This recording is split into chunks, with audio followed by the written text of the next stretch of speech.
नमस्कार, मी पंजाब डक आणि राज्यात तुम्हाला सांगू इच्छितो आज 7 जून पासून दररोज म्हणजे काय होणार आहे, मान्सून तळ कोकणातून सक्रिय होणार आहे आणि तसा तो पुढं सरकत येणार आहे. म्हणून हा अंदाज राज्यातल्या सर्व शेतकऱ्यांनी लक्षात.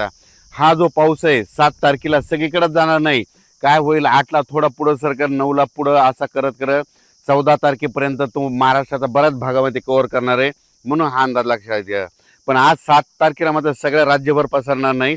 आज फक्त काय झालं, तळ कोकणातून ते पाऊस पुढं सरकाला आहे आणि आज रात्रीपर्यंत बऱ्याच भागामध्ये मग काय होईल, सातारा, सांगली, सोलापूर, कोल्हापूर, अहिल्यानगर, पुणे, त्याच्यानंतर इकडे बीड जिल्हा, लातूर जिल्हा, धाराशिव जिल्हा, मराठवाड्यापर्यंत आते मदाल मारण आणि इकडं थोडी उत्तर महाराष्ट्राकडे काही जिल्ह्याकडे जाईल.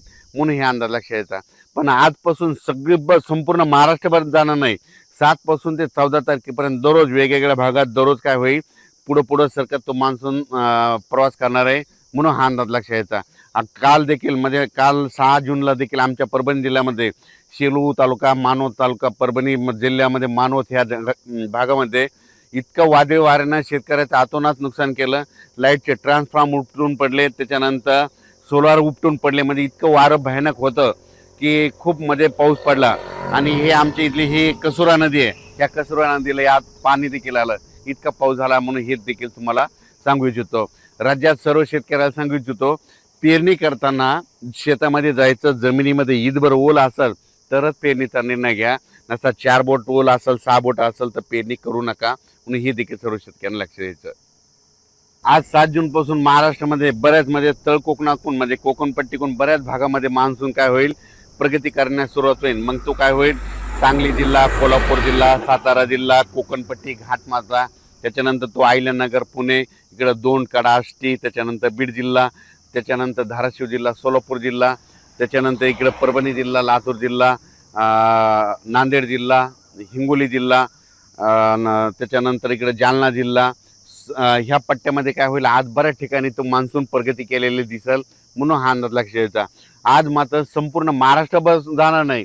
फक्त आज मात्र काय होईल माहिती आहे का, की मध्ये आज सुरुवात झालेली आहे. तर तसं तर रात्रीच त्या बऱ्याच ठिकाणी पाऊस सुरू झालेला आहे. पण माझी शेतकऱ्याला विनंती आहे, शेतकऱ्याची पेरणी मी पहिल्यापासून म्हणतो की 3 टप्प्यात होणार आहे. 7 जून ते 14 जूनमध्ये जर असा काही काही ठिकाणी पाऊस पडला आणि ईदभर ओल गेले तर त्यांच्या पेरण्या लागतील. त्याच्यानंतर काय होईल, 20 जून शेवटच्या आठवड्यात, जूनच्या 20 जूनच्या 30 जूनमध्ये एक पाऊस येईल, त्याच्यामध्ये पेरण्या होतील. आणि त्याच्यानंतर त्याच्यातून जर काही शेतकरी उरले तर 10 जुलै ते 15 जुलैमध्ये पाऊस येणार आहे आणि त्याच्या शेतकऱ्याच्या पेरण्या होणार आहेत. म्हणून हा अंदाज लक्षात घ्यायचा. अचानक वातावरण बदल झाला. मान्सूनचा पाऊस आहे, तुम्हाला सांगतो की लातूर जिल्हा एक त्यांच्या पेरण्या लागतील, कारण की काल देखील खूप पडला आणि आणखीन तिकडे देखील आहे. धाराशिव जिल्हा, बीड जिल्हा, परभणी जिल्हा, नांदेड जिल्हा, हिंगोली जिल्हा, त्याच्यानंतर सोलापूर जिल्हा, सांगली, त्याच्यानंतर सातारा, कोल्हापूर, अहिल्यानगर, पुणे, ह्या पट्ट्यामध्ये मात्र मान्सून चांगला सक्रिय होणार आहे.